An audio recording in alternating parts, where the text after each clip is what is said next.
Biar lepas tidak Pak nanti diedit pakai tulisan sih kita cuma mengambil inti sari dari wawancara ini. Jadi Pak, saat ajana ya baik Pak ya. Assalamualaikum warahmatullahi wabarakatuh. Waalaikumsalam. Mohon maaf Bapak mengganggu waktunya, ini karena berkaitan dengan tugas kami di modul 3.1 yaitu demonstrasi konseksual. Demonstrasi konseksual ini Pak, yaitu bagaimana pengambilan keputusan. Ini teh materi tersulit Pak dari yang sudah kami pelajari, karena memang di sini membutuhkan apa ya, daya nalar yang sangat kritis itu ya. Mungkin pertanyaannya bisa oleh misalnya diajukan ke ya, boleh Pak. Tapi sebetulnya Pak, kita itu ada dua topik yang apa ya, yang jadi bahan pertimbangan. Yang pertama ada wawancara pengambilan keputusan itu dalam bentuk dilema etika, dan yang kedua rujukan moral. Kalau misalnya dilema etika itu keputusan yang diambil tidak berdasarkan benar salah, tapi benar-benar. Saya benar-benar tuh ya. Ada kasus-kasus yang ini benar. Ketika mengambil keputusannya ini benar, tapi mana yang lebih kecenderungannya gitu ya. Terus yang keduanya yang rujukan moral itu tentang benar dan salah.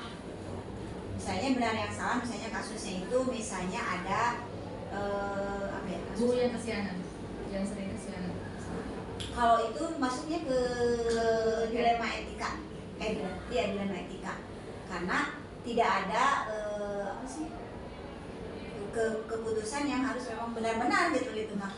Kalau yang rujukan moral itu misalnya dia melakukan hal yang di luar norma misalnya, atau misalnya melakukan kesalahannya gimana, misalnya membuat atau menghilangkan apa sih, menggunakan misalnya dana sekolah untuk kepentingan pribadi misalnya, itu kan sesuatu yang salah gitu ya.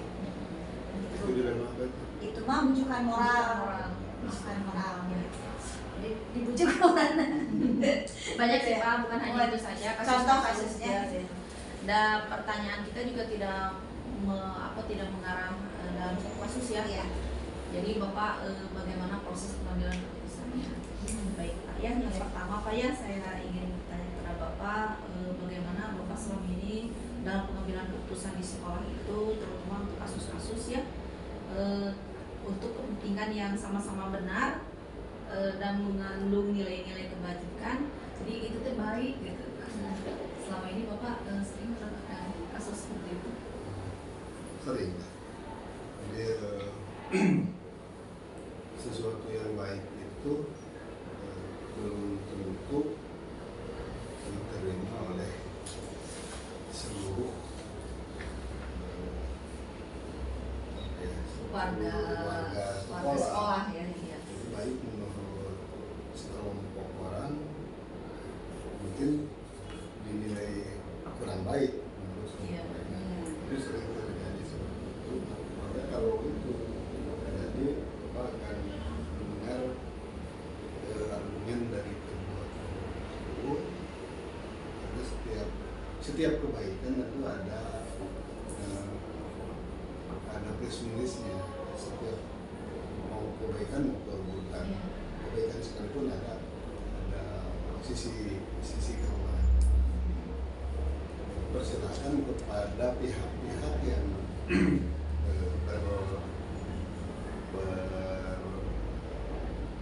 berkonflik ya, berbeda tentang sesuatu hal yang dianggap benar dan untuk mempertimbangkan sisi-sisi positif dan negatif dari masalah masing-masing.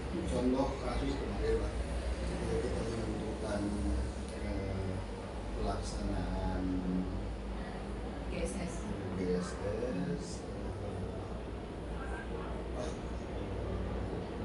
mana itu istighosah. Ada sebagian yang berpendapat itu supaya efektif dari sisi penyelenggaraan perusahaan, jadi pembuatan data itu suatu gagasan yang bagus. Ketika itu dilaksanakan ternyata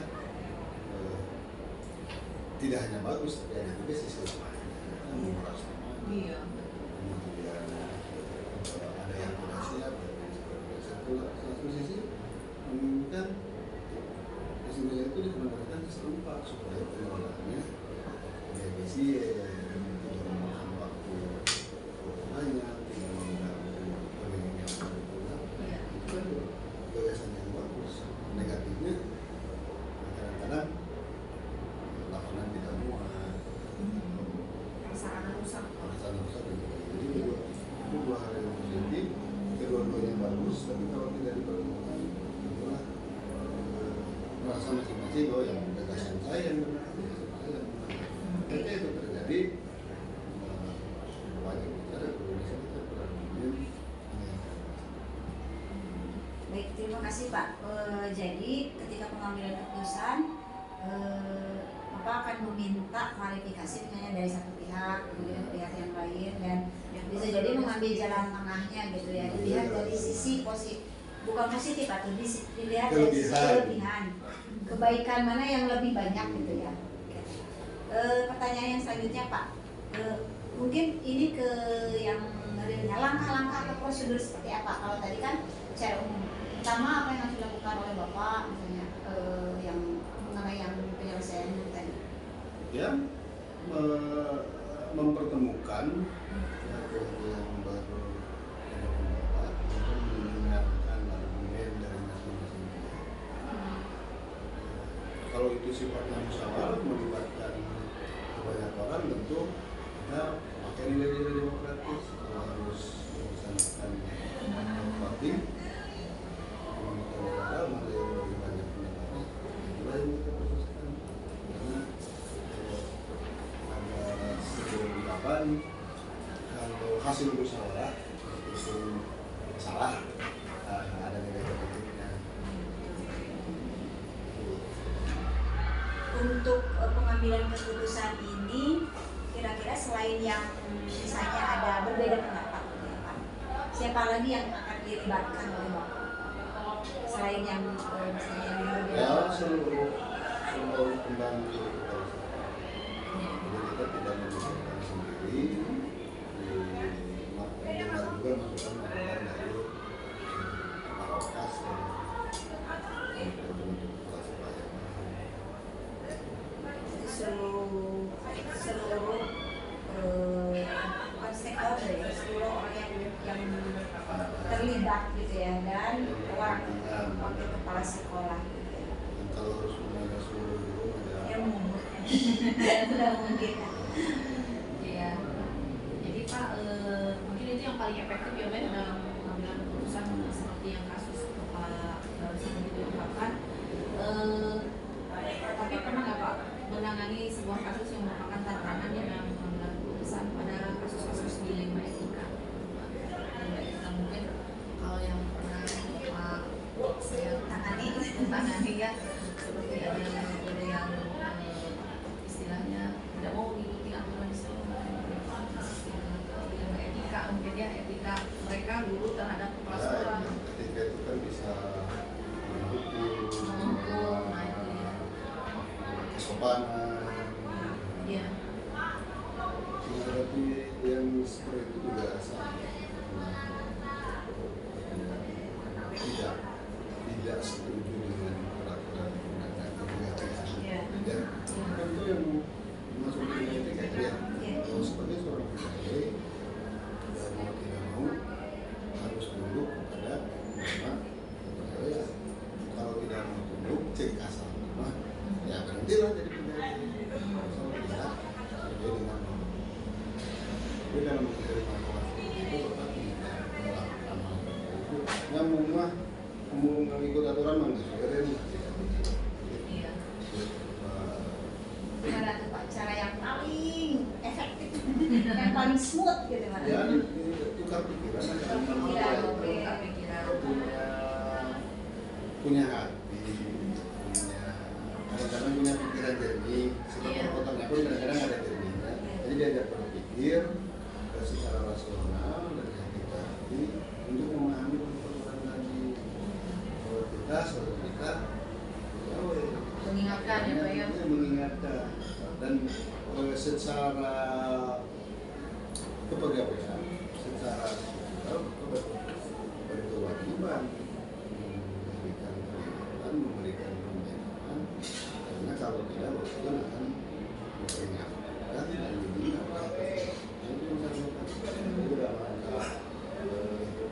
supaya Bapak tidak dibina untuk pembinaan.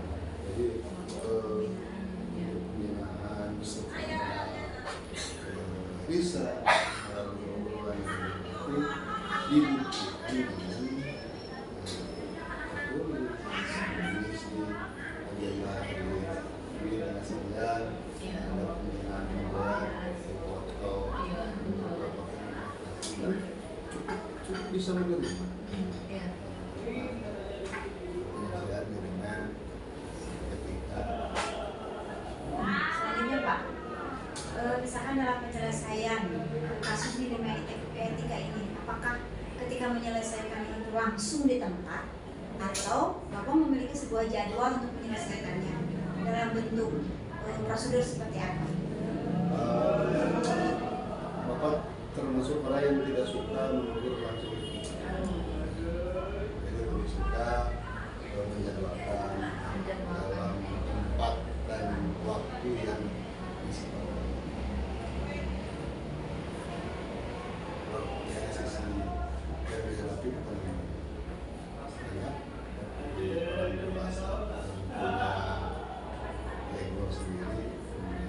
Jadi waktu yang tepat ya Pak, tempat dan waktu yang tepat. Tidak. Ya. Begitu terjadi kesalahan Langsung? itu menegur. Enggak. Mungkin bagi orang lain yang bagusnya yang seperti itu. Jadi kalau Bapak ini karena latar belakang guru BK, ke anak pun Bapak tidak pernah marahin anak, mendidik anak, pasti di tempat yang kira pas. Ya Pak, terima kasih Pak. Ada nggak Pak seseorang atau mungkin protektor yang selama ini mempermudah atau membantu Bapak ya dalam pengambilan keputusan pada kasus-kasus yang dibantu oleh saya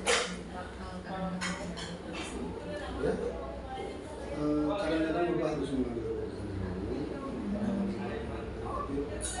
Lebih sering Bapak mendengarkan pertimbangan dari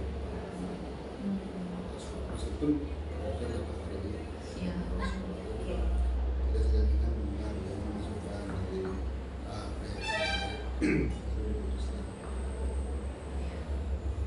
Misalkan dari pendapat dari para wakil mungkin ya Pak ya, atau guru yang lain ya Pak ya. Kepentingan dari semua yang disampaikan Bapak ya, kira-kira pembelajaran yang paling penting yang bisa disampaikan kepada kami sebagai guru yang di sini apa Pak dalam dilema etika itu, dalam Ya. mengambil keputusan untuk menyelesaikan dilema etika? dalam kenyataan hidup sehari-hari itu tidak hitam putih. Tidak hitam putih. Jadi kita harus tahu. Jadi apa yang menurut kita sesuai dengan harusnya begini dalam melaksanakannya kita harus memperhatikan faktor lain, kesiapan psikolog, materi dan lain sebagainya. Sehingga kita kadang-kadang sesuatu yang bagus itu belum bisa dilaksanakan. Itu kewajiban. Contoh lah bahwa yang bagus itu kan masuk dalam tubuh orang Yang 15-20. kebanyakan guru kita ada yang sudah satu, ada yang punya anak kecil. Sudah habis jamnya mungkin Pak. Jadi tidak sampai akhir. Nah, jadi ketika ada yang pulang sebelum waktunya kan tidak langsung serta oh itu dia anggap melanggar norma Quran. Mereka ada yang sudah habis atau menit aja. Di rumahnya ada keluarga yang harus segera ditemui, segera diurus atau sudah kelelahan. Ada juga kan sudah kelelahan. Guru-guru di atas 30 tahun Mengajar mengabdi ya. mengabdi Jadi harus kadang-kadang harus toleransi. Nah, ini kalau di apa dinilai oleh teman-teman guru yang energi rajin, kan tidak wawasan. Mungkin nanti kemudian yang ya itu contoh dan banyak lagi hal lain yang baik menurut keyakinan, menurut aturan, tapi tidak bisa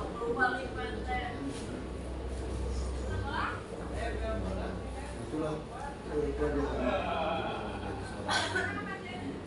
bisa saklek. Tapi mungkin ada juga yang saklek, tapi ya harus diimbangi dengan karakter pribadi. Karena pribadi itu kan kemudian ada otoriter, ada demokratis, ada laissez-faire ya. Kalau otoriter tidak bukan mencontohkan dengan di kepala sekolah mah kelas sama pacar. Namun itu hadir jam 6:30 udah ditutup gerbang. Tapi dia bisa melaksanakan itu karena memang kawakan. Dia itu benar-benar jam 6 itu sudah di sekolah. Dilarang merokok karena dia tidak merokok. Jadi apakah itu betul atau salah? Bagi dia betul. Tapi yang lain menurut seperti itu nggak bisa. Tidak bisa. Ada di sini jam 6. Dia mau seperti itulah. Jadi memang tidak ada resep yang itu yang terbagus itu. Kembali kepada kita ke belakang dari kita dalam pemilihan. Nanti depan kan memang tentu saja kita akan oleh Allah memimpin sekolah, memimpin. Jadi kita mulai banyak hal yang harus kita tahan. Tidak semua gagasan beliau. Jadi kadang-kadang itu jadi siang tidak mana-mana. Karena sangat tahu tapi tidak dieksekusi terlebih dahulu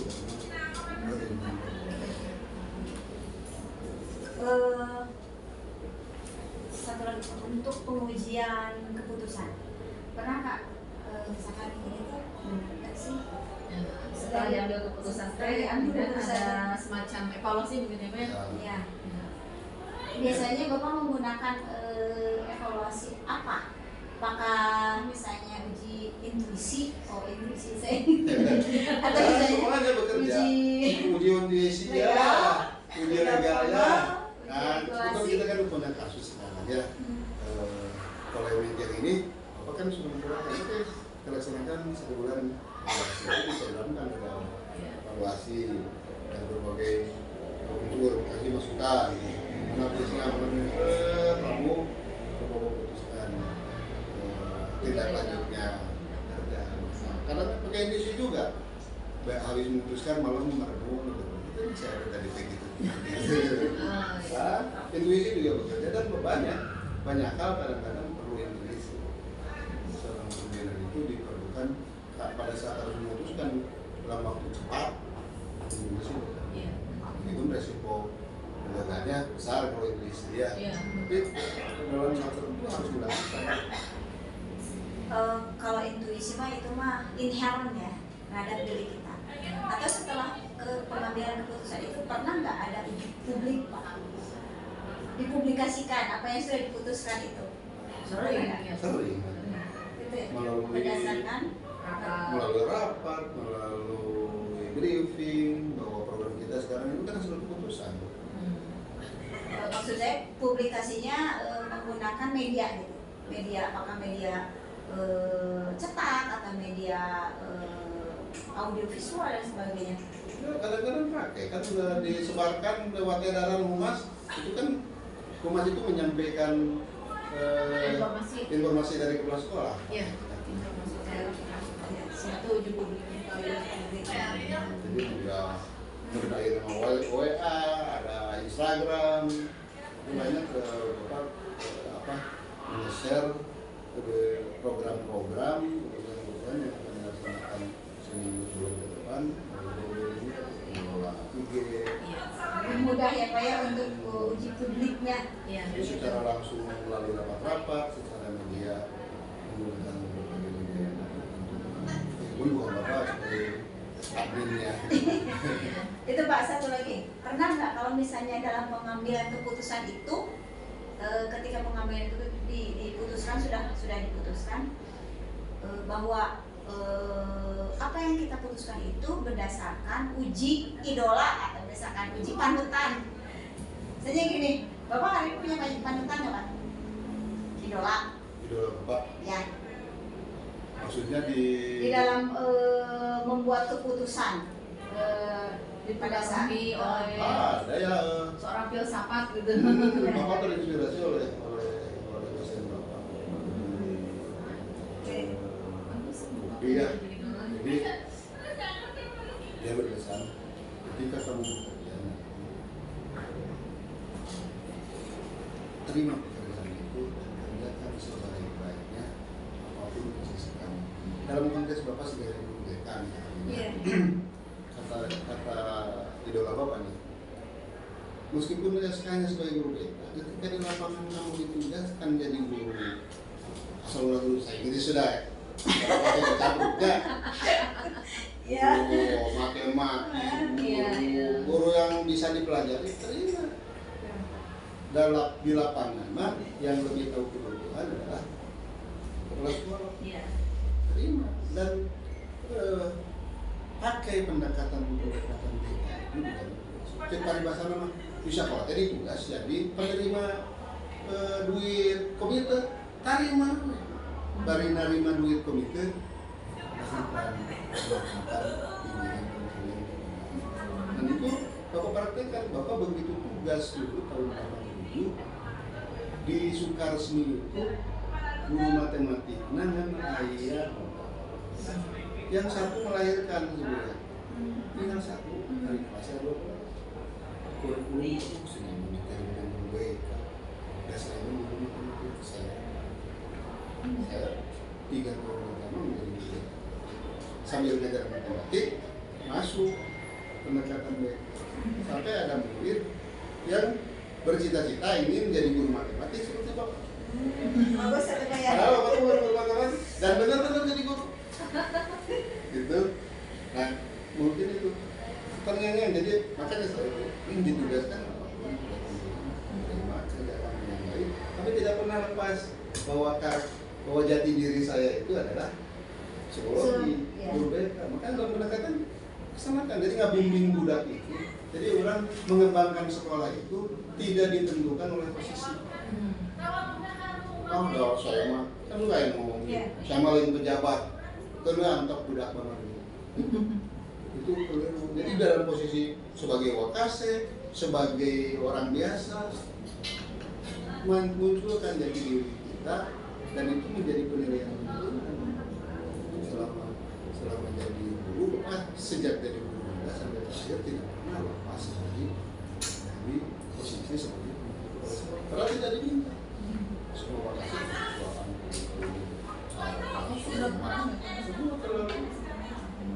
karena tuh pertanyaan tadi karena prinsipnya mungkin itu nasihati idola dia.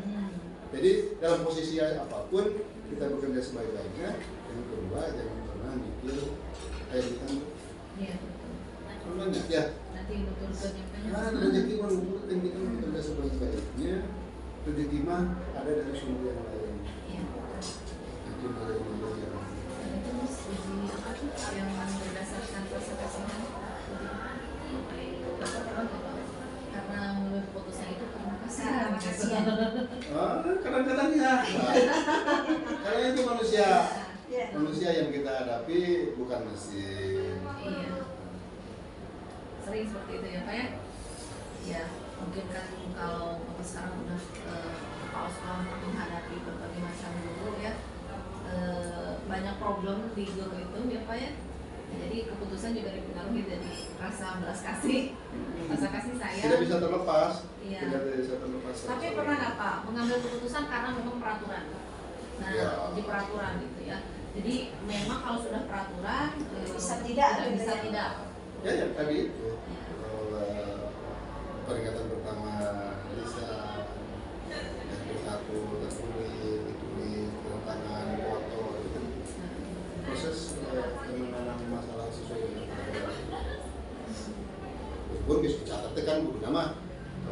dilaporkannya. Nah, Iya. pada akhirnya itu hanya sebagai instrumen saja supaya terjadi perubahan. Itu diteruskan laporan nama khusus dengan kepala sekolah. Jadi masih kepala sekolah ya Pak ya. Nilai-nilai kasihan mas. Iya. Secara prosedur mah tetap ditunggu. Iya. Dan itu pasti akan berbasis pada hasil ya Pak ya. Hasilnya akan seperti apa kalau misalnya tadi kan berdasarkan kasihan Iya. atau peduli gitu ya. Diawali dengan hasil akhir, misalkan hasil akhirnya pokoknya seperti tadi contoh kasusnya adalah isi dosa. Isi dosa itu harus terlaksana sebenarnya. Tapi karena ada perbedaan pendapat yang menyampaikan bahwa satu misalnya harus sesuai dengan program, sementara yang lain itu ada apa ya, aktivitas insidental yang tidak bisa ditinggalkan misalnya. Kan itu kan hasil akhirnya harus dilaksanakan gitu. Yang kemarin kejadiannya kalau seperti itu, padahal program itu harusnya dijalankan gitu ya. Kita melihat kembali ke dirinya, kasihan. Ya banyak faktor. Nah, itu ya Pak ya, salah satunya. Baik Pak, itu pengambilan keputusan dari seorang pimpinan itu memang tidak mudah Pak. Kalau saya pelajari di sini banyak sekali aturan-aturan yang harus ditempuh, tapi kita kembali kalau selama di perjalanan waktu dan praktek di kenyataan itu dengan teori itu Perlu seni. ya. Iya. Seni pemimpin. Saya pernah baca buku apa ya, Sun Tzu kalau nggak salah, seni memimpin dan seni berperan dalam memimpin gitu. Di situ ada. Itu barangkali apa ya? Bu Mila sudah Ya selesai? sudah selesai. Alhamdulillah, terima kasih ya Pak atas waktu dan kesempatannya. Mudah-mudahan kita juga bisa mengambil banyak pelajaran Banyak dalam hal sekali. memutuskan sesuatu dan membuat keputusan. Ya, gitu ya. Itu yang Terima kasih. terpenting ya. Ya, terima kasih ya Ya Pak. Pak, terima kasih.